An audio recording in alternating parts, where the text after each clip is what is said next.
this time, we'd like to welcome to the show our special guest, Jonathan Lane. Welcome, Jonathan. Hey, guys. Nice to be here.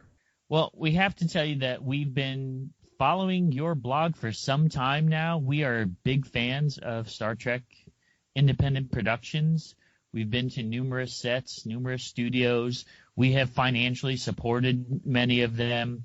And you tend to put this whole unique world of Star Trek fan films together in a nice, neat package for everyone to enjoy and report upon it.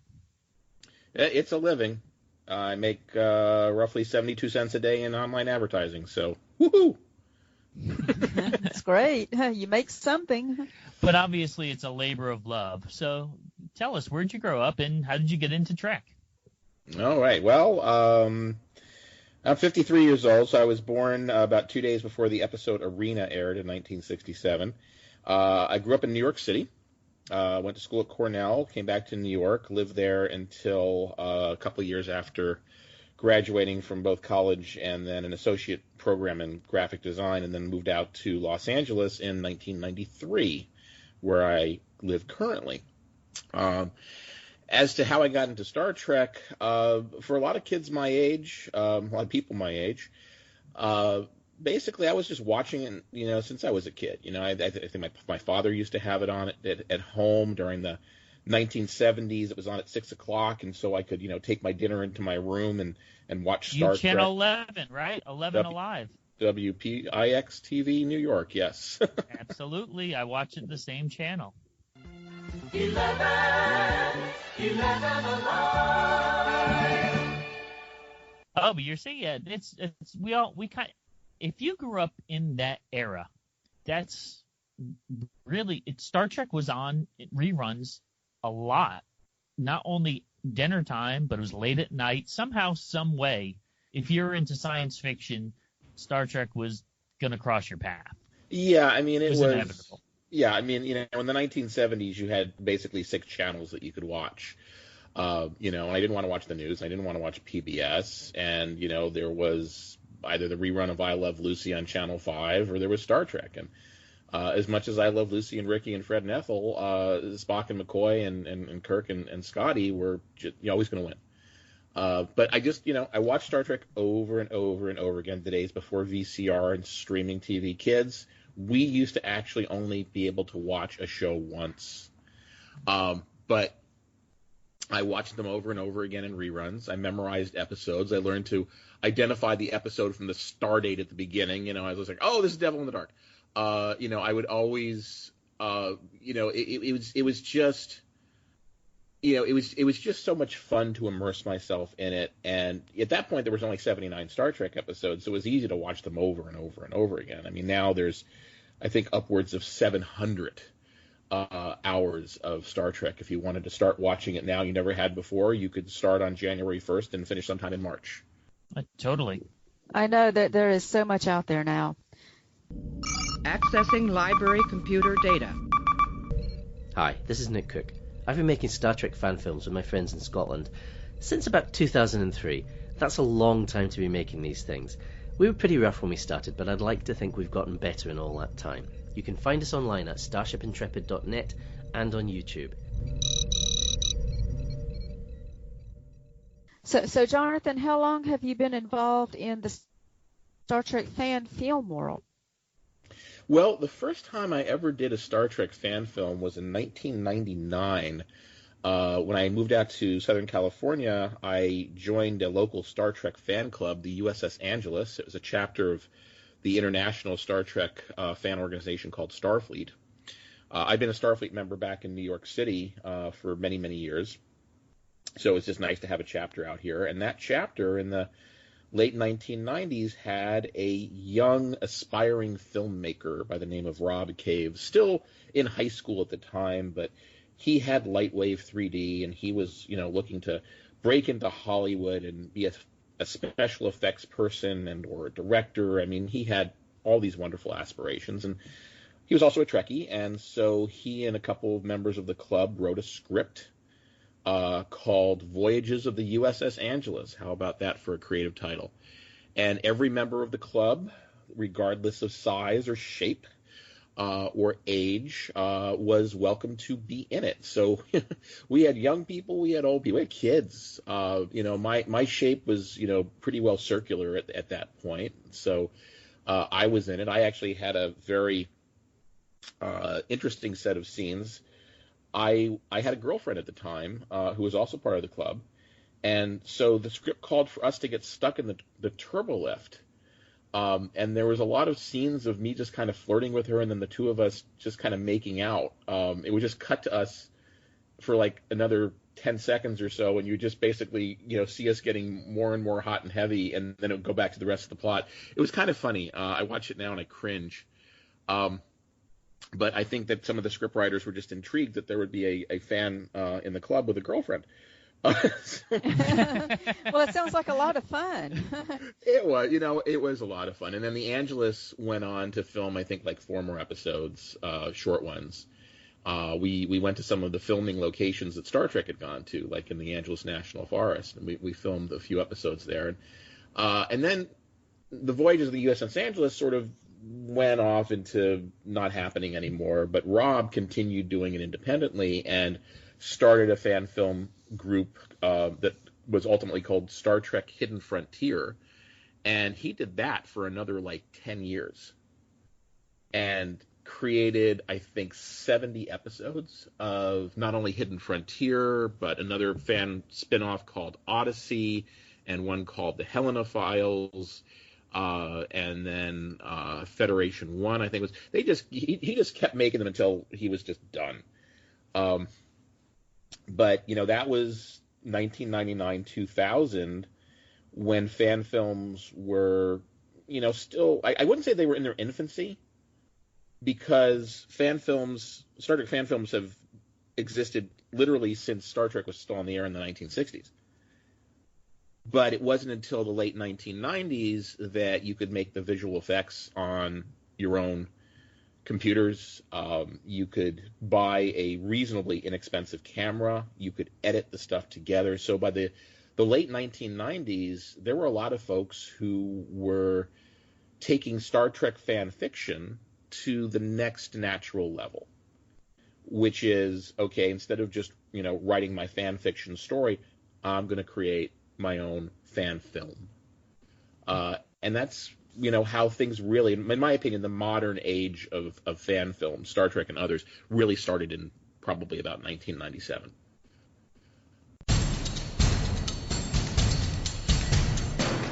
This is Mark Nacaredo, creator of The Romulan War, a Star Trek fan production. The Romulan War is set in the Prime Trek universe in the 22nd century during the era of Captain Archer and the NX-01 Enterprise.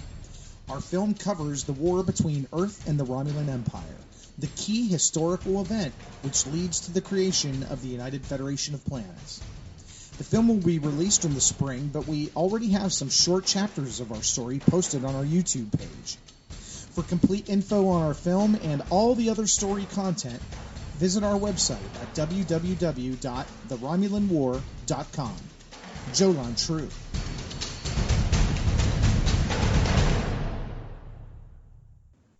So what made you decide to start up fanfilmfactor.com blog, and when did that happen? Oh, that's a good question. So I had still been interested, just sort of vaguely interested in fan films, throughout the first decade of the 2000s. The fan films became more interesting. They became more elaborate. There was a fellow in upstate New York named James Cawley who spent over $100,000 creating a replica of the 1960s bridge set, and then ultimately sickbay and the transporter room and all sorts of other sets. And that was called Star Trek New Voyages. And he was basically showing or season 4 of the 5-year mission, because Star Trek was canceled after 3 years. And he and his friends were playing Spock and McCoy and Kirk, and suddenly in the 3rd episode, there was Walter Koenig, who played Chekhov, playing Chekhov. And we were like, what? Obviously, Chekhov is aged in this episode. It's a sequel to The Deadly Years. And it was actually written by D.C. Fontana, who was a writer of the original Star Trek and worked on Star Trek The Next Generation and Deep Space Nine. So suddenly fan films were starting to become professional. I got very intrigued by that. And the next episode had George Takei reprising his role as Sulu.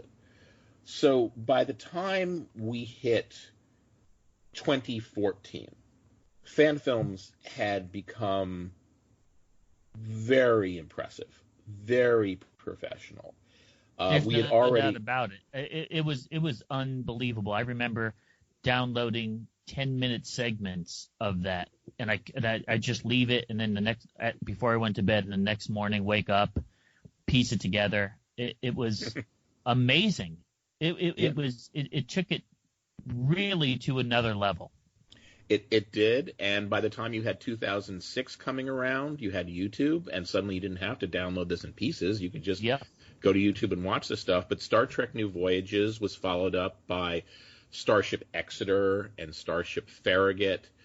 These guys created their own bridge sets. And ultimately then Star Trek Continues did what New Voyages was doing and recreated the voyages of Kirk and Spock in the Starship Enterprise. And then they had Scotty's son playing Scotty, Jimmy Doohan. Oh, that was unreal. Sure. Jimmy Doohan had passed away by that point, and his son Chris Doohan was playing Scotty, doing a great Scottish accent. And so Star Trek Continues was amazing, and then Star Trek of Gods and Men had come out as a sort of celebration of the 30th or 35th anniversary of Star Trek. 30th anniversary of Star Trek 2006, and it featured Walter Koenig and Nichelle Nichols as Uhura, and Alan Ruck as John Harriman, who was the captain of the Enterprise B from Star Trek Generations. It featured Gary Graham, who had been on Alien Nation and was Ambassador Soval on Enterprise. J.G. Hertzler, who was Martok. It had Chase Masterson, who was Lita on Deep Space Nine. Garrett Wang, who played Harry Kim. All of these people in one fan film. So by the time we hit 2014, and I am going to answer your question, when did I get started on blogging? Eventually. By the time but this is a great history. We're looking at each other, nodding our heads, saying, "Yep, we remember that." Well, yep, yeah, we saw all these films. They're wonderful. We visited some of those sets that James Cawley set in New York, and then the Farragut and the Continue set down in Georgia. We've been to those sets. They're awesome. And it's just amazing. All these people, especially behind the scenes, meeting them, talking to them, interacting with them. I mean, these are die-hard Star Trek fans. When you're sinking that much money and that much time and trying to bring back that feel of Star Trek, I mean, this is hardcore Star Trek fandom that you're talking about now. Underline exclamation point. Absolutely. So speaking of hardcore Star Trek fan, now I've obviously always been a Star Trek fan, a hardcore Star Trek fan, but in 2014, I heard about a brand new Star Trek fan film that intrigued me enough that I was really excited by it, because it was going to be telling a story of what I like to call the lost years or the missing years. I'm not going to call them the lost years, because the lost years are sometimes referred to as the time between the 5-year mission and Star Trek the Motion Picture. So I'm going to call these the missing years, which is that period of time between the end of Enterprise, when the Federation is formed, and the beginning of Kirk's 5-year mission. And the only real hint of anything that we have that happened in that time period is the Star Trek pilot episode The Cage with Christopher Pike that took place, 11 years or 13 years before Captain Kirk. But what else happened then? And I saw this write-up for a fan film called Axanar. And Axanar was going to be the story of Garth of Izar, who was the character from the 3rd season episode Whom Gods Destroy, who goes insane. He was a Starfleet hero. He's a fleet captain. He's Kirk's hero. And this man has unfortunately developed a mental illness, and he's in an insane asylum, and, he's really over the top in this, and he was played brilliantly by Steve Einat. But there's a moment in the middle of the episode, and then again at the end of the episode, where this man comes back to being himself. In the middle of the episode, it doesn't last, but at the end of the episode, he's cured, and we see this very humble, thoughtful man. And the question is, how was it that this man that we glimpsed for just 30 seconds was Kirk's hero? I mean, Kirk is our hero. Kirk is the most amazing Starfleet captain ever, and yet this is Kirk's hero. What had he done to make him so impressive? And there was a fellow out there by the name of Alec Peters who happened to own the prop, the costume that was used, that was worn by Steve Einat in that episode. And he had already played Garth in an episode of Star Trek New Voyages. He just, pretty much was just as a cameo playing Garth. And this led to a suggestion by somebody that, he should play Garth in his own fan film. And so for a few years, Alec developed the script that took place about 20 years before Kirk during this war with the Klingons. It was called the 4 Years' War. And it was something that was talked about in the FASA role-playing game. Absolutely, because we have all the FASA modules. Oh, my goodness.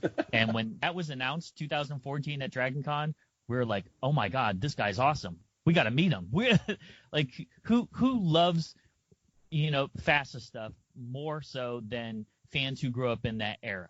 And so we knew he was one of us. He got it. Yep. I own my little tiny Lochnar and my my Chandley class models as well. Yeah. Oh, great stuff. Oh, it was fantastic stuff. And so he was going to be telling the story of the 4 Years' War, and specifically the Battle of Axanar, which is referenced in that episode. And what was it that made Garth's exploits required reading at Starfleet Academy? What had this man done at the height of his career, at the point in time where he was becoming a person that Kirk would find as a hero? It intrigued me. First of all, to think that there might actually have been a war with the Klingons 20 years before Kirk, which made perfect sense, but I want to see this.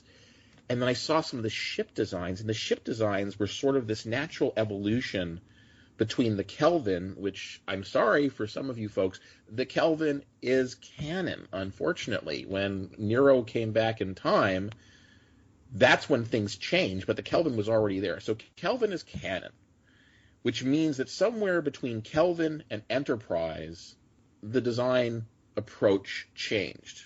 Discovery and Picard notwithstanding, the design of starships changed. And these starships that I saw were wonderful amalgamations of the two, a natural evolution between the two. And I was excited about that. And then I learned that J.G. Hertzler was going to be in this, and Tony Todd was going to be in this. He played Worf's brother Kern, and also an older Jake Sisko in Deep Space Nine. Amazing actor. And Gary Graham was going to be reprising his role as Soval. And Kate Vernon, who had been on Battlestar Galactica, the reboot, was going to be in it. And most impressive of all was Richard Hatch, the man who had played Apollo in the original Battlestar Galactica, and who had later on gone on to play Tom Zarek in the rebooted Battlestar Galactica, and a really amazing actor, very unsung actor. And he was going to be in this, and he was going to be playing a Klingon. And in fact, I discovered later he'd actually requested to be playing the Klingon because, as far as he was concerned, that was the meaty part. That was the interesting part. He didn't want to be some admiral or some captain. He wanted to be, and he didn't even see Karn as a villain. He saw him as sort of like, the Admiral Hirohito, or whatever the admiral was in World War II, who commanded the Japanese Navy. The Japanese didn't see themselves as the bad guys in World War II.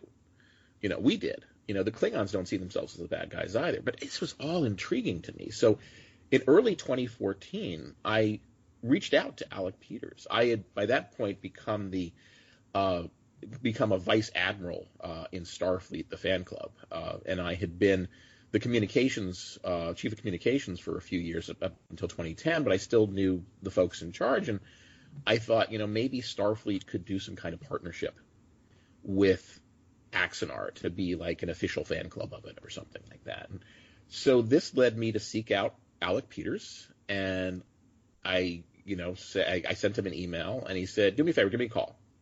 I'm like, "Oh, okay, call this guy." And I called him. Nice guy. I know a lot of people out there not going to believe that. He's a great guy. But Yeah, Alec we is had a great too. guy. Yeah, absolutely. He's a great guy. He's nice to us. And you know what? He gives good phone. He was really, really nice on the phone. Turns out he actually was a member of Starfleet back in the 1980s. He had joined a chapter, I think, in Virginia, the Jamestown.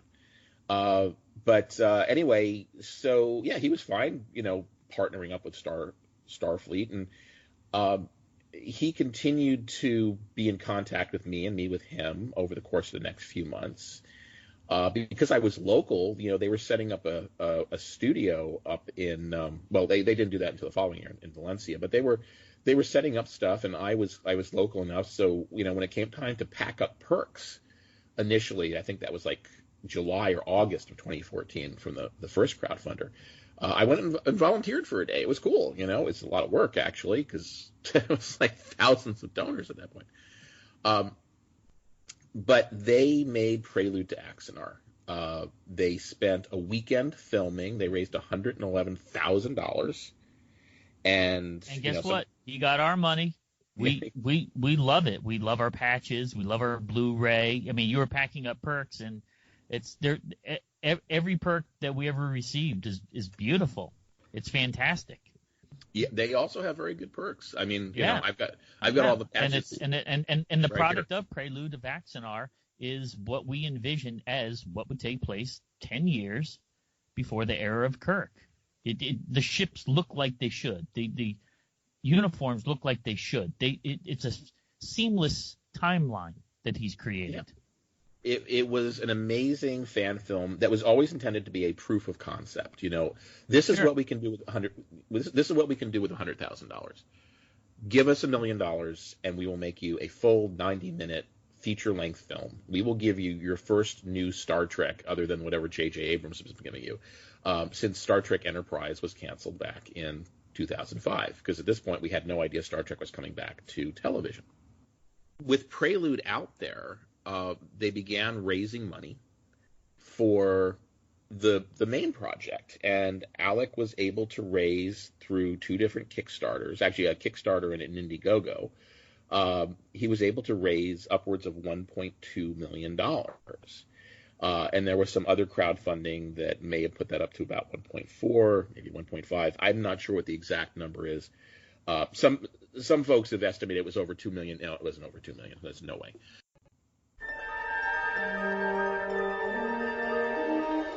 Warp 66 Studios, the exclusive sets of Wolf Reynolds Productions, where Star Trek fan films are produced. Built from the original series blueprints, these set pieces are exact in every detail, including the bridge, sickbay, transporter room, shuttlecraft, corridors, briefing room, and captain's quarters.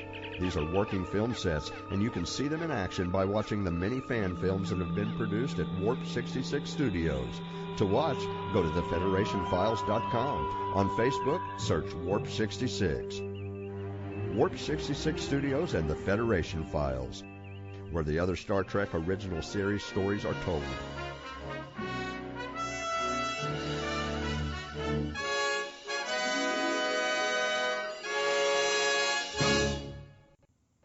Anyway, 2014 came and went. 2015 came. The second crowdfunder was underway. The third crowdfunder, really, was underway. I was now very close to Alec, not talking with him weekly or anything, but I could call him up on the phone if I wanted to and chat. And as the summer approached, they were putting time and effort into a 3-minute scene from the full movie. They ended up calling it the Vulcan scene, which was just two people, Soval and another Vulcan named Talera, walking. It was sort of like Obi-Wan and Anakin just walking on Coruscant, and it's not a very interesting scene, but what's interesting is all the stuff going around it, and it turned out amazingly well. In addition to putting that out, and this was actually, I think, just before launching the second crowdfunder, if I remember correctly. This was going to launch the second crowdfunder by showing the Vulcan scene and saying, okay, now give us some money again. I know we keep asking for money, but it's going to really cool stuff. Alec wanted to feature on the Axanar website regular blogs. Every day of the week, he wanted a different blog. He was going to have a blog that would be interviews with fans and interviews with, the talent and, behind the scenes stuff. and a blog about other fan films. And he basically had a bunch of people who had volunteered. He said, would anybody want to write these blogs? And I was one of the first people to raise my hand. And so, he had neat. I didn't know that. Yeah. That's really cool. Yeah. So he had Throwback Thursday and Something Wednesday and whatever. There was Fan Film Friday. And so as he said, who wants what? I said, you know what? I'll take Fan Film Friday. It's one of the first hands up, so I got Fan Film Friday. So I thought it'd be cool to cover other fan films. And so in June or July, I guess, of 2015, I started writing regular blogs, interviewing people who had been making fan films. And, doing, reports on the history of this one. And it was just a once-a-week gig. And as time went on, most of the other blog writers kind of fell to the wayside. They either flaked out or, they didn't realize how much work it was, or they just, ended up having real lives and there were jobs or whatever. But I just kept going. Every week there would be a new Fan Film Friday on Axanar. And then at the end of 2015, literally days before New Year, Alec Peters, who had met with CBS and Paramount on 4 different occasions and said, can you just let us know what is okay for us to do and what is not? He knew people at Paramount and CBS. He had done the auctions for them. He said, look, this is what we're doing. Can you tell us where the line is? And they said, no, we can't. We can't tell you where the line is, but when you cross it, we'll let you know. And part of that's understandable because CBS at that point was very much a, don't ask, don't tell policy with fan films. If they acknowledged fan films in any way, there was an implication that they were permitting them. Mm-hmm. And there were licensees paying $50 or $100 or $150,000, to be able to license Star Trek. And if fans were able to use Star Trek without paying the license, licensees would be like, why are we paying you $50,000, $100,000 for this? So CBS and Paramount didn't feel like they could say, sure, here's a list of guidelines. Ultimately, they ended up doing that, but this is before that. There was sort of this unwritten rule you couldn't make a profit off of it. You had to show it for free. And, of course, as folks know, Alec was taking some of the donated money to try to create a studio where they would be building a bridge set, just like James Cawley had in upstate New York and just like Star Trek Continues. Sure, it's understandable. There was one in Oklahoma. It's not outrageous. Nothing west of the Mississippi. This would be a Star Trek studio for other fan films to use, and also for like the sci-fi film school to happen there, so that local Los Angeles directors and producers and writers and visual effects people could come and give lectures there, and hopefully you would be able to fund it with opening it up to UCLA students and USC film school students to rent out and renting out for commercials. But the idea was that rent is going to kill you, so it needed to make money enough to support its own operational costs, its rent, its utilities, salaries for people who are going to be answering the phones and doing the maintenance, improvements, all that sort of stuff, which was way, way more than CBS and Paramount wanted to see. So instead of sending Alec a cease and desist letter, they sued him. They filed a copyright infringement cause of action and initially pegged it at thousands of violations. That was just thousands. And each one could be $150,000. So this could literally have been a $10 million lawsuit for Alec and possibly for anybody associated with his production. Now, it came out later that the reason that they had sued Alec was not specifically because he had started a studio and was trying to make money off of Star Trek. That was actually not it. They had another issue, it turned out, and not a lot of fans are aware of this, but look at the plot of Axanar. There is a war with the Klingons that takes place 20 years before Captain Kirk.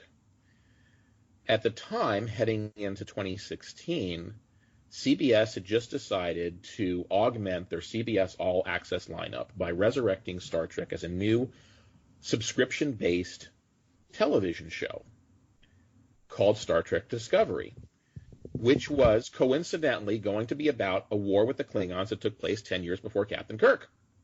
Now, let me interrupt you for a second. Yes. Every diehard Star Trek fan during that time period already knew what Alec was doing. Mm-hmm. Almost all of us said, well, damn, CBS can't even make up their own storylines. They got to take something from a fan film. No, I mean, you know that's how we felt. Yeah, but you know what? That's also BS. The fact is that Brian Fuller had this idea way back when he was working on Deep Space Nine. His original idea of Discovery was it was going to do a bit of a time jump. It was going to start off just before Kirk, and it was going to do this war with the Klingons, and then it was going to jump to a midpoint between TOS and the movie era and Next Generation, where it was going to tell the story of how the Klingons and the Federation joined forces and became an alliance. And then it was going to jump into the future beyond Star Trek The Next Generation 24th Century into a breakdown of that alliance where things went horribly wrong and the Federation and the Klingons are at each other's throats again. It was going to be a whole exploration of all the missing years, it sounds like, right? Yeah, and that was the original idea. But anybody who says no, they stole Alec's idea, no, they didn't. This was going to be part one of a at least three part series where every season was going to tell another story in this overall arc. Now, obviously, it morphed crazily from where it started. But this was. But the main thing. All right. CBS, well, that's curious because let me just ask you this: wasn't there another fan production called Star Trek Discovery, or was going to be called Star Trek Discovery that CBS got involved in as well? Yes and no. There was a Star Trek fan film by Tommy Kraft that came out shortly after the lawsuit in February called Star Trek Horizon. That's right. Excellent fan film. Tommy made it literally in his parents' basement using a green screen, and it looks like he had a full studio, and the costumes are amazing, and the visual it's amazing what he does. Yeah, Tommy's awesome. Sure. Yeah. So Yep. Anyway, Tommy by April had decided I want to do a sequel to this. It was going to be called Federation Rising. The problem was, and Tommy didn't know it at the time, but the NX era ship that he was featuring was the third NX era ship. So the first one was Enterprise. Actually, sorry, it was the fourth one, X-04. The first one was Enterprise. The second one, of course, was Columbia. Correct, the third one was Challenger. And the fourth one was Discovery. Yes, these were basically going in the order of the names of the space shuttles. That makes sense, yes. So his was NX-04. He was the crew of the USS Discovery. So Federation Rising was not going to be called Star Trek Discovery, but it was going to feature the crew of the Discovery.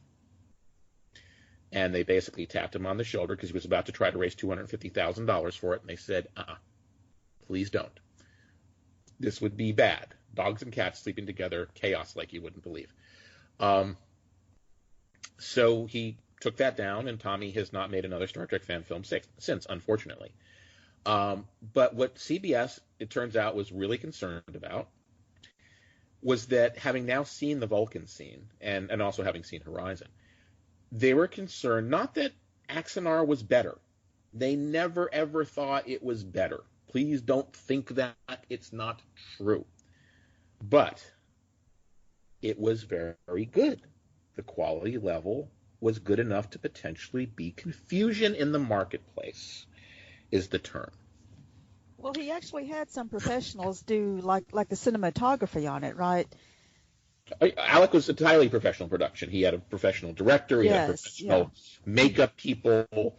Costumes were made professionally, lighting, camera, everything. And obviously he had real Star Trek actors. He even had Gary Graham reprising the role of Soval. Of course, yeah. So, I mean, it made sense on the timeline, but also visually. Everything visually just made sense for the era of the story. It's really, you can tell it's made by fans for fans. Like, we ate it up. Alec was told to stop.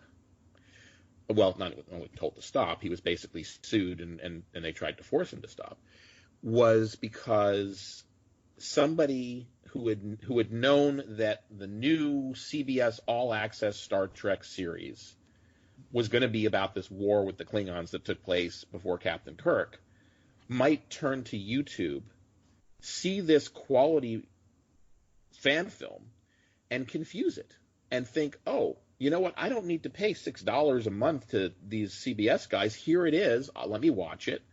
And, of course, they would see it and either be very impressed with it or, worse, like, oh, this isn't really what we expected from CBS, because that's really what CBS was thinking, was that, it wasn't going to be as good as Star Trek. And they didn't want people turned away from subscribing to CBS All Access because they saw this fan film and thought it was the real thing. And, maybe that would only happen a couple 100,000 times out of a few million views.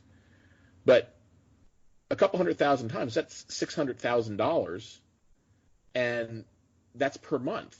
So literally, Axanar threatened them to the tune of millions, potentially millions of dollars.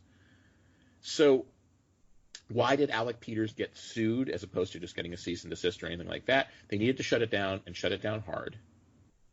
It did not have to do with Carn Roast coffee. And would you say to make an example as well? Sort of. That's one of those things where I know things I can't necessarily share, because if I were to confirm or deny them, somebody would say, how does John know that? Now, I could obviously just be BSing when I say that, but the fact is, you can't say anything. But we kind of figured someone's going to have to take the fall, whether it be Alec, whether it be Vic, whoever, someone, because the fan films, there was a point where it was getting crazy, the production levels of them. Well, that's ultimately what wound up with the guidelines, but I'll get into that in just a second. What I can say is that certain legal people at the studios had a modus operandi, which was sue them within an inch of their life and their livelihood, to basically give them such a weighty potential verdict that they cannot in any way, shape, or form afford to lose it. They'll lose their home. They'll lose everything in their bank account. They'll lose their car, whatever. So by suing Alec for potentially $150 million, they figured that they were going to get somebody coming back to them, peeing in his pants and begging for mercy, because that's the way this usually works in this town. And in fact, during the 30 days that Alec had to respond to them, he tried to set up a negotiation where they could talk about, once again, tell us what we can and can't do. And they weren't even responding to him. It's like, we don't want to have any settlement agreement. We don't want to have any discussion whatsoever. And they basically wanted him to sweat. Well, while he was sweating, he went to Winston & Strawn, which is one of the top intellectual property law firms in the country. And he said, look, fan films are new art form, and I think this is a fair use case. And they had done something similar for another company a few years ago, had been sued also for a version of copyright infringement, and had pretty much fought a much larger Goliath to a standstill. They did lose that, but they didn't lose it with a $150 million verdict. They basically lost it with an $11,000 verdict. Sorry, they didn't lose it with a $150 million verdict. They lost it with an $11,000 verdict. And because of that, it was sort of a win because they just wrote a check for, $11,000 and went on with what they were doing. They changed a few things and they kept going. So this was the idea that Winston & Strawn was going to go with, that Axanar was fair use, was protected by the First Amendment. Yes, Star Trek is copyrighted. However, you're allowed to use a certain percentage of it if you use only as much as you need and you're doing something that is a critical commentary or transformative in some way, and there's a whole bunch. There's like 4 different aspects of fair use, and you have to prove them all. But they felt they could prove them, and so they agreed to represent Alec pro bono, which meant that he was going up against Goliath, not having to pay his own Goliath, and that evened the odds quite a bit. So that the first thing that Winston Strawn said, responding to the lawsuit, is, you say that there's thousands of copyright violations. Could you please list them? Because we can't respond to them specifically unless we know exactly what it is that we've done, which is true. Which makes sense. Totally. Sure. Translation, do your frickin' homework. And CBS and Paramount had to pull the lawsuit and refile it. And they had to actually create a list of all the, turns out I think there were 58 violations, not thousands. And at $150,000 apiece, that could still be significant, but certainly not $150 million. And of those, some of them were ridiculous claims. The medals on the chest of the admirals were shaped like triangles because they were based on the medals that were on Kirk's dress uniform. And CBS and Paramount tried to claim a copyright on the shape of a triangle, and you can't copyright a shape like a triangle. You can trademark a specific drawing or image or logo, but you can't just say, I have a copyright for triangles. So there were some things that were just sort of thrown in, to be like the kitchen sink. But I'd say when all was said and done, there were probably like maybe 10 or 20 reasonably solid copyright violations claims. So in the midst of all of this, I was still, now I'm going to answer your question. It's only been, 30 minutes? I'm going to answer your question. How do I start my blog? I didn't think this was going to go the way I was going, but that's what anyway, so I was still doing Fan Film Friday at that point, but there were now a number of fan films that were uncomfortable being mentioned on the Axanar website because Alec was getting sued, and they didn't want to be the next one to get sued. Which is understandable. It's totally understandable. Certainly understandable. And Alec actually said, Jonathan, what you're doing for fan films, for the community, is too valuable to let the lawsuit affect it. So what I would suggest that you do, and I'll even help you do it, is create your own blog. I mean, you can still do Fan Film Fridays for us, but if somebody doesn't want to be on my blog, feature them on yours. And your blog, instead of being, mostly Axanar and just having this Fan Film Friday, whatever, you could publish all fan films all the time. You could do a blog a day if you wanted to. Now, by helping me, what he basically did was he lent me Mike Bawden, who was his PR director at the time. And Mike knew how to set up a WordPress site, and he gave me some instructions on how to do it because I had no idea at the time. And Fan Film Factory was created in early January of 2016. And I started publishing some blogs. And the first ones I did is I took a lot of the blogs that I had done previously on the Axanar website. So, at least I had one blog a week to do, but I added to it, and I did news, and I did interviews, and did some editorial stuff. I actually started analyzing the Axanar legal fight, which had gotten very interesting by April and May. And by this point, I know for me, it was almost too much information because we were receiving information from so many different sources, and depending on the sources, some tended to be skewed. It was it was a real weird time.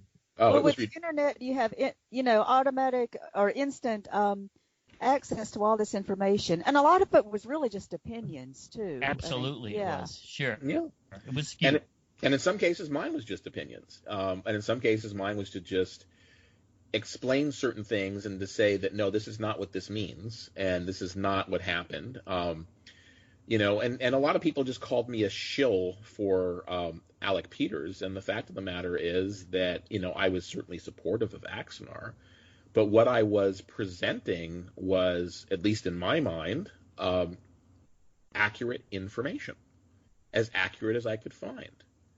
And, this included some friends of mine who were attorneys who, seeing all the acrimony going on about Axanar, asked to not be identified because they were very much concerned that they would be dragged into all of this. So they all asked to be anonymous, and I kept them anonymous. They're still anonymous to this day.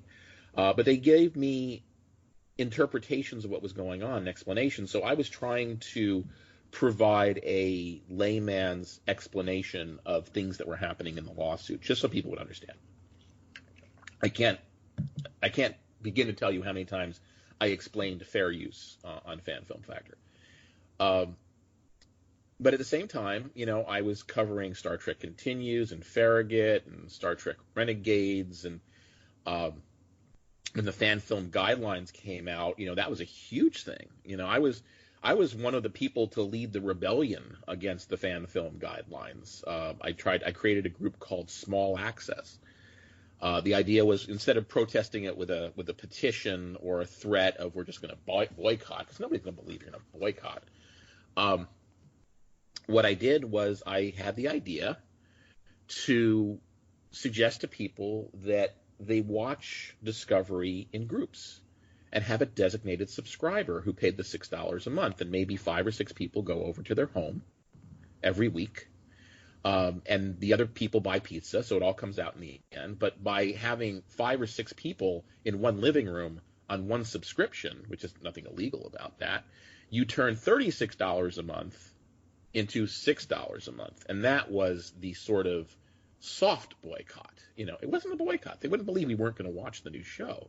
So like, okay, just one subscriber, and that's why it was called Small Access. And I tried to lead the charge, and you know what? It didn't work. We got about 1,000 people, but compared to millions of subscribers, and CBS just didn't care. So you know what? We tried, and so that group on Facebook became what is now Fan Film Forum, because I realized I was still doing Fan Film Factor, and I had this group of, I guess by that point it was about 1,200 people who all loved fan films. They came there because they wanted to protect fan films from these horrible guidelines, which I don't think are really that horrible. I'll go into that in a sec. And I was like, okay, you know what? We tried. We didn't make it, but I don't want to break up the band. So why don't we rename this group Fan Film Forum on Facebook, and we'll continue to celebrate Star Trek fan films. And people generally seem to be okay with that. I think we lost like maybe 20 or 30 members in disgust, and the other 1,150 stayed. But there we go. That's how Fan Film Forum came around. So and we love that format because there's so many fan films. I mean, we've watched an absurd amount over the years. Don't tell me about it. Yeah, we love to watch them, and we've been in a few of them too. Yes. We have to say that. But because the Star Trek community we're all friends too. So after a while, word gets around, and you're like, oh, this is my friend doing this film, and this is my friend doing this film, and hey, you want to come here and watch it? And after a while, to have a central area that reports on all the different fan films on an even keel, I think is such a valuable resource that you are involved in, but you didn't initially set out to have that goal.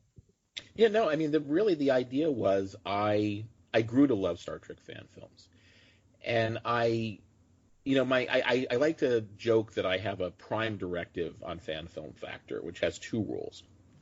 Rule number 1, there's no such thing as a bad Star Trek fan film. Rule number 2, if you see a bad Star Trek fan film, refer back to rule number 1. And well, yeah, because some of them are lower budget than others, and some have more of a budget. So yeah, they're different levels, but they're still Star Trek. It's just like Star Trek. I mean, there's different levels of Star Trek. Even bad Star Trek episodes, I'm still going to rewatch them because it's still part of the Star Trek universe. Yeah, totally. Spock's brain.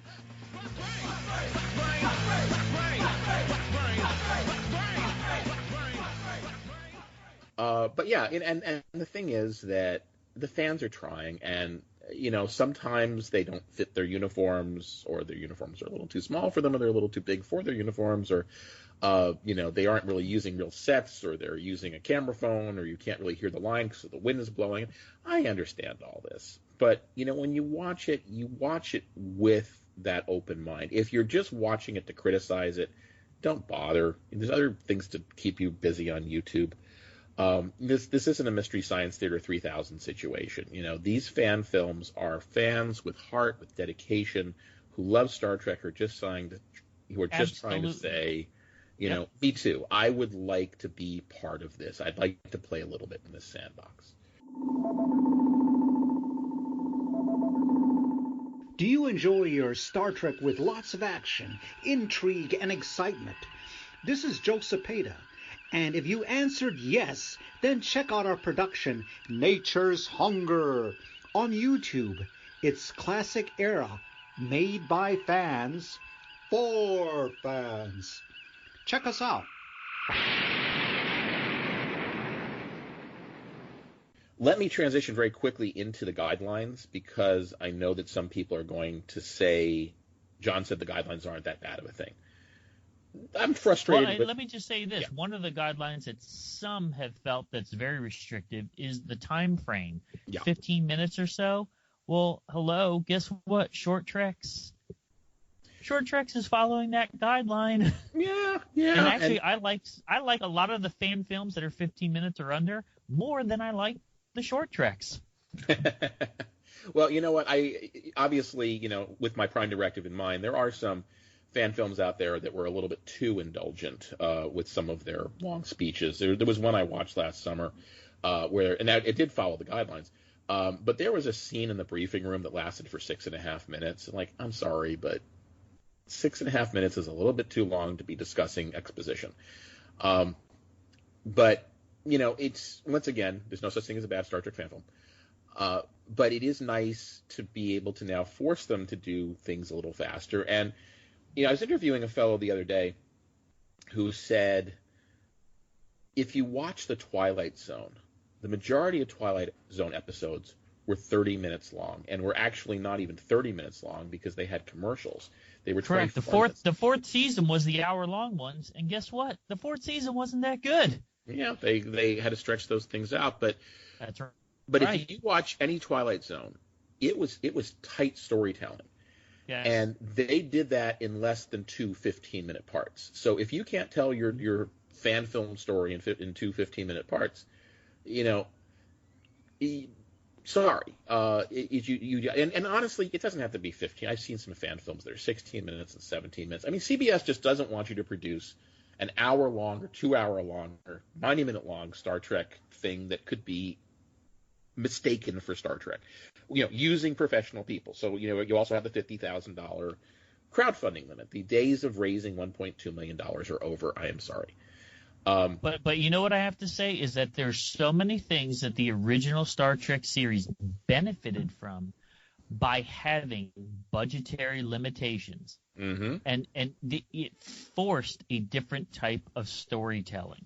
And so in some ways you could actually say that CBS is forcing creativity. So it's not necessarily a total bad thing. It's just a different output.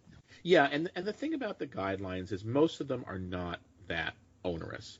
The only ones I really don't like, really, really think go a little bit too far. The first one is not that you are limited to 15 minutes, although I'd like that to have been, limited to 20 minutes or a half an hour, but is you can't have continuing series. Now, originally, what that meant, that particular guideline was written not for Axanar, because Axanar was always just going to be a one-time movie, but that was written for Renegades. And a lot of the guidelines were written because of Renegades, because Axanar had already been stopped. The guidelines came out 6 months after the lawsuit had been filed. So as far as CBS was concerned, they were not going to stop until Axanar was dead. So the guidelines were not necessary to stop Axanar. But the guidelines were necessary to stop all the other fan films involved in the space race, because at the time, Axanar had raised $1.2 million, Renegades had raised $850,000. Star Trek Continued had raised over $500,000. So, as they said, there was this arms race, this space race between the various fan films.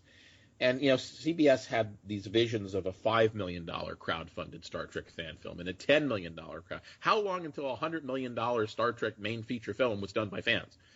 And a lot of the idea, correct me if I'm wrong, but I think you touched on it a little bit before, but the mentality was if someone spends money on the fan films, that's less money that they're going to spend on CBS All Access.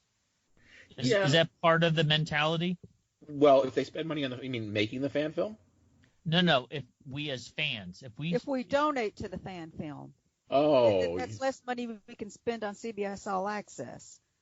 Knowing what I know of what was going on the CBS side of things, no, that was not anything that they were ever thinking. Okay, good, because my frustration is there's not enough Star Trek stuff. We will buy anything Star Trek that we see. There's not enough Discovery stuff. Guess what? We have all these Axonar patches. If I went to a store and there were Discovery patches, I'd buy them all. But there's just not enough stuff to buy. So, I mean, Axonar actually set the standard of merchandising as well, which is we like cool stuff. We do like cool stuff, but you know what? For CBS, the numbers were not that impressive. Even at its best, Axonar had maybe 80 or 100,000 donors. Sure. CBS was looking for subscribers in the millions. So, the amount of fans giving money to crowdfunded, that was a rounding error as far as CBS was concerned. So I don't think that was an issue. But the thing was that just before Axonar got sued, Star Trek Renegades, which had been calling itself a pilot for Star Trek, and CBS had contacted Sky Conway and said, no, you're not a pilot. If we want to make a pilot, we will make a pilot. We are not going to ask a fan to make a pilot. We are going to ask professionals in Hollywood that we choose, that are not you, to make a pilot. You're not making a pilot. Stop saying you're making a pilot. And so they stopped saying they're making a pilot. And what they did say, however, is that after we do our 90-minute Renegades, well, actually, I think by that point they'd already had the 90-minute Renegades was already out, but that their next fan film was going to be the first of a series of webisodes. That Renegades was going to turn from being these long, hour-long episode feature films and instead be half-hour-long webisodes. And they plan to have 12 of these webisodes per year in the Renegades series. So if you're wondering why guideline number 1 says, and no ongoing series, that wasn't Axonar's fault. That was Renegade's fault. And that's when Renegades just said we're going to drop the whole Star Trek thing and do our own sci-fi series. Yeah, well, I think it's one of the reasons that the guidelines were announced the day they were announced, because Renegades had just started filming on the day the guidelines were announced, and I think there's they were probably still discussing the guidelines and trying to finalize them, and maybe they hadn't gotten final approval or whatever, and I think there was somebody who must have said, hey, look, the main guys that we wrote this for are about to start filming, if they haven't already. We need to get these out and announced. And so they were out and announced, which screwed things up for Renegades, because they had already had all this footage from day one in the can. They had to go back and digitally edit out. Sure. Yeah. But the thing is, Renegades didn't get the same kind of publicity. A lot of the fans still blame Axonar for that, And I think that's wrong, because those of us who are got our hands in so many different fan films and are looking and following and supporting these fan films are saying, well, it seems like a combined attack on fan films in general, not just Axonar. Sometimes I think that Axonar's unfairly getting the blame for all this, but you're just reinforcing that it's not all Axonar. Yeah, and that's one of the reasons that I was writing Fan Film Factor. I wanted to because there was a lot of misinformation coming out of places, and misinformation that was being presented as if it was journalistic.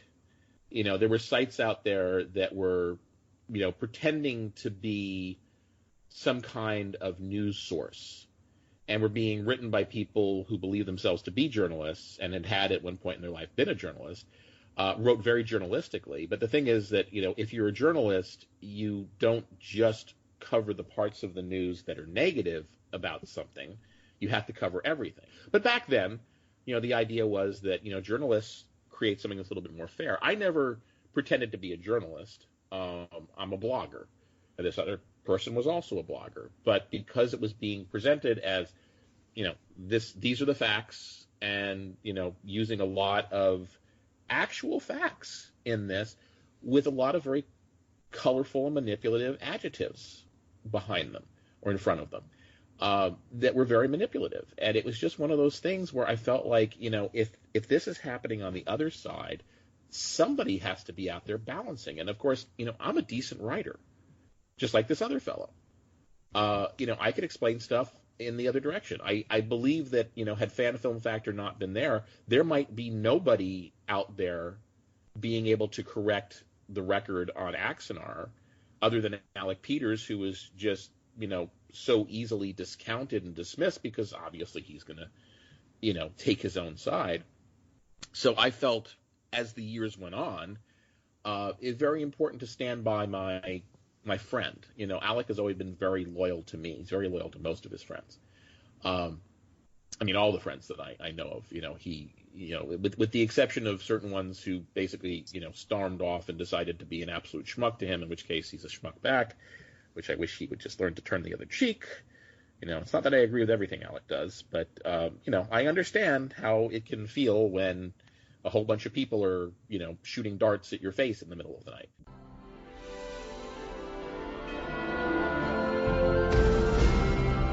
Hi, this is Randy Landers from Potemkin Pictures. Look for us on YouTube at Potemkin1711 to watch our Star Trek fan productions.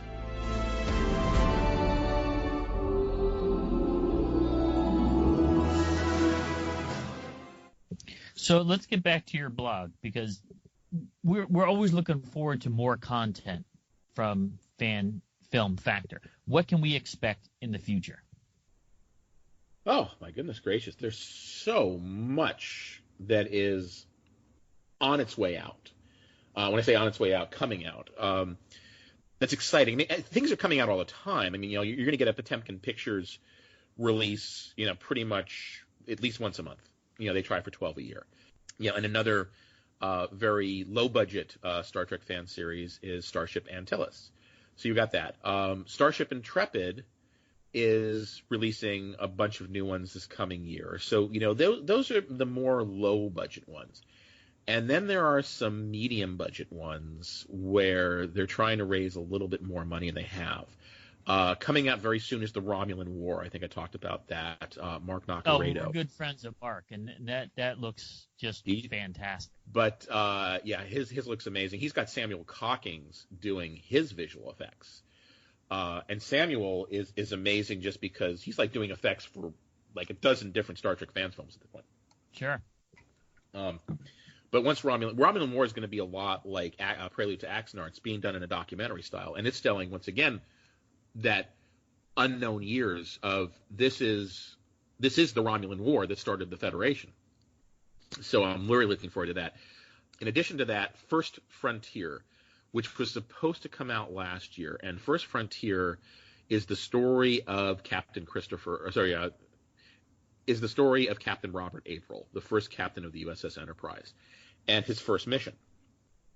And it was filmed way back in 2015 by Kenny Smith, and they built a Pike era, and even earlier than Pike era bridge set. They spent $30,000 building a model of the Starship Enterprise, an actual 11-foot model to film those effects. And they have wonderful uniforms. They hired real actors. This is all before the guidelines, so nobody was telling him he couldn't use professional actors at that point, so he did.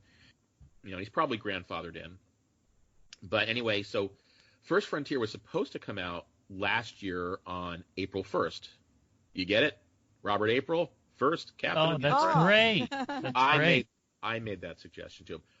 However, what happened was there was a visual effects guy who in the industry who took a look and said, from his trailer, he said, I see some of your visual effects could probably be done a little bit better, and I'd be willing to help you.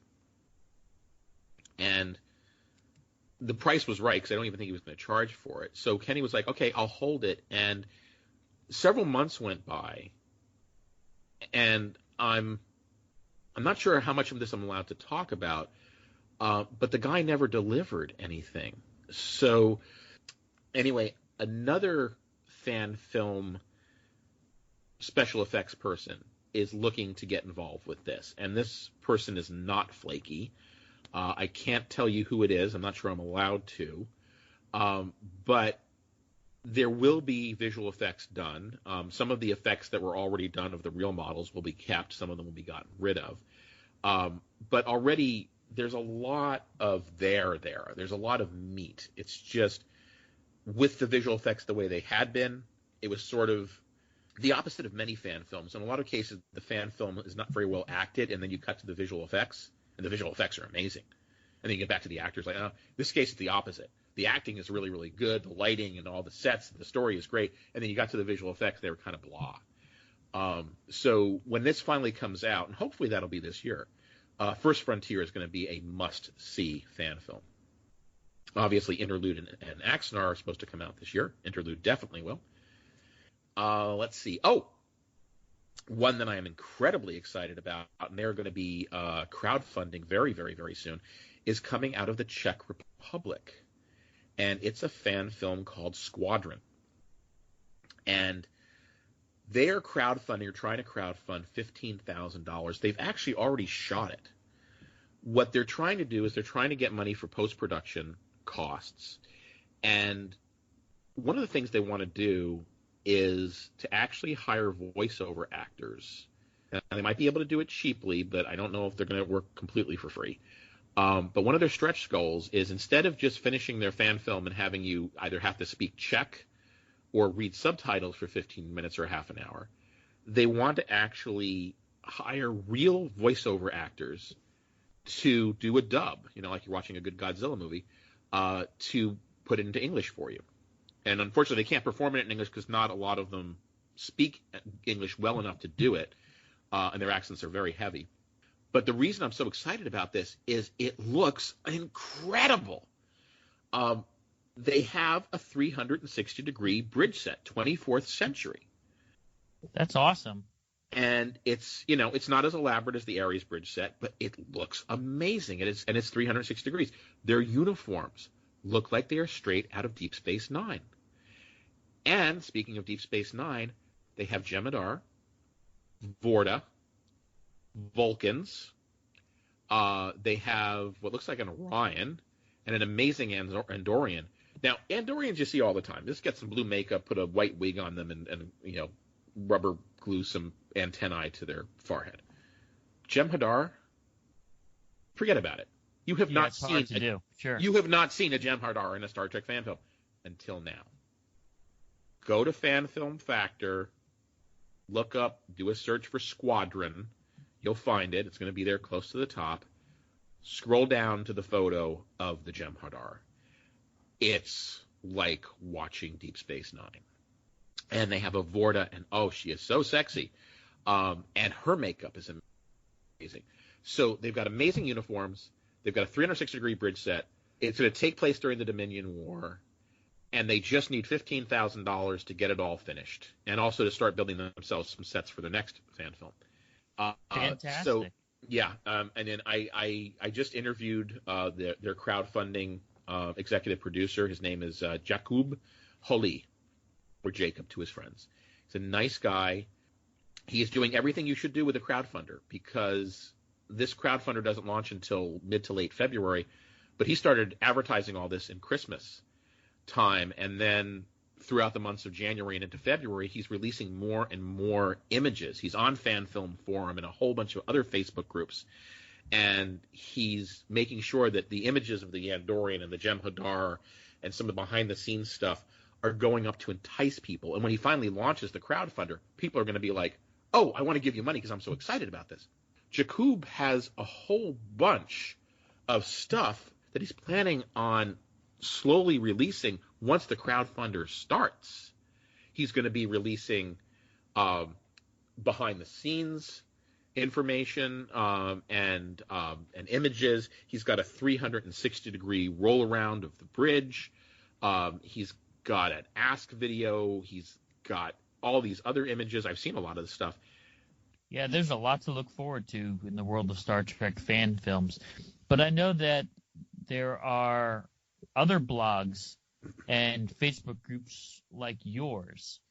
Give us an idea of what makes Fan Film Factor and Forum unique and why our listeners should visit you and become members of your group. Well, aside from the fact that I'm a really good writer and I'm lots of fun and I'm funny and I make some of the best puns you'll ever see.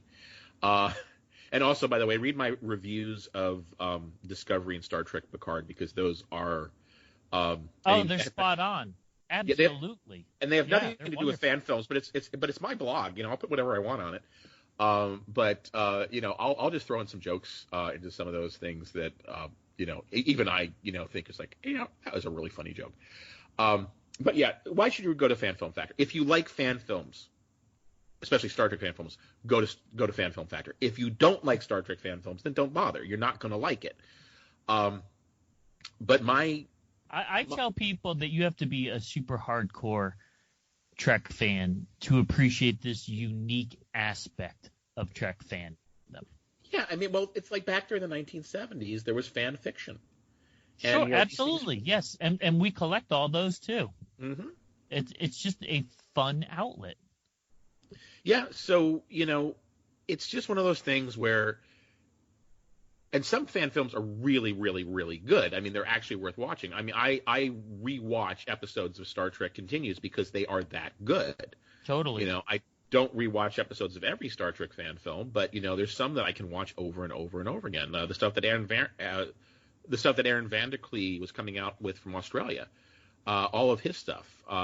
Just do a search for Aaron Vanderklee,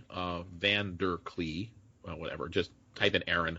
You'll find it. Watch any of his fan films. They're very watchable. So if you want to see some good entertainment, there's some diamonds in the rough. And by the way, on Fan Film Factor, you can go to my list of fan films and you can see all the fan films I've covered so far, either alphabetically or by newest blog first or highest rated to lowest rated. And if you just want to see the best stuff, look for the stuff that got the admiral's rank. Don't go down to lieutenant commander or below because that's the stuff that's, not necessarily as good. I refuse to review Star Trek fan films, but I will rate them. And so that's all up there. And I haven't covered everything yet. So the difference between me and some of the other blogs out there, the main fan film blog out there, and I don't consider it a competition, I consider it a compliment to mine, compliment with an E, not an I, is Star Trek Reviewed, which is StarTrekReviewed.blogspot.com as a URL. And this was started by a woman by the name of Barbara Reeder, probably over a decade ago. And it's sort of like a library of all Star Trek fan films, or maybe a wiki, but just pointing to where they are. It gives a little information about all of them, but pretty much just says, you want to watch this one? This is where it is. You want to watch this one? This is where it is. What it's about? It's Golden Age Star Trek. It's Silver Age Star Trek. It's 24th century. It's about Picard. It's about Data. It's about, Kirk. It's about Spock. It's in Russian. It's in German. It's in English. But Star Trek Reviewed covers everything. I mean, every time a Star Trek fan film launches, they cover it. But they don't cover it in depth. They just basically list it and you can go and watch it. So for Fan Film Factor, I don't cover everything. I can't. I'm only one person. So when I cover something, I cover the whole story. I like to say that my blogs are not about the fan film itself, like telling the story or anything like that. They're not reviews. They are the story of getting from there to here. You started out one day waking up saying, I want to make a fan film. Then what happened? Tell me that story from that point to the point where it got released. And what are you planning to do next? And all those stories are different. and every one of them has something to teach you if you're a fan filmmaker. You know, even the folks that are filming on a cell phone, you know, and have a cord in the door, have something to teach you. You know, that person has something to teach you by basically saying, you know, look, don't let anything stop you. You know, if you have a story to tell, tell it. Just go for it. Have some fun. And if you want to know how to make a $1 million fan film or a $100,000 fan film, God knows Axanar has enough lessons on that. Or look at my history of Star Trek Continues. And, you know, there's just all this stuff, and it's always a different, fascinating, I like to think, story. And I have articles, I have features, I have written interviews, I have audio interviews. I have this in all sorts of – if you don't want to read a lot, sit back, put on your headphones, listen to an audio interview. If you don't want to listen to an hour-long audio interview, read the interview. If you don't want to read an interview, read my text about it. All sorts of different ways to do it. And then there's news, and there's editorials, there's PDFs of certain things. You know, there's a lot of stuff. I even have a section on just funny videos, you know, the ones that are only like 2 or 3 minutes long that'll make you laugh. You know, I don't talk about those for more than like a single paragraph because you want to get to the funny stuff, but I've got like 3 or 4 pages worth of funny Star Trek videos. Guarantee you have not seen all of them. Which is awesome. I mean, we love your site. We love what you're doing in supporting all aspects of Star Trek fan films. And Jonathan, thank you so much for joining us and give us some insight in this unique aspect of fandom. Oh, it's my pleasure. And, you know, guess what? I am now going to get off with you guys and drive to my friend in Beverly Hills, and we are going to watch the card. Yeah, we're going to watch it too. So it's going to be a Star Trek night for all of us, huh? That's it. Oh, it's always a Star Trek night in this household. Hey, thank you again. Thank you, guys. I look forward to hearing more from you in the future. Thanks for listening. Make sure you hit that subscribe button and join our Facebook group. Live long, and may the Force be with you. Nanu Nanu.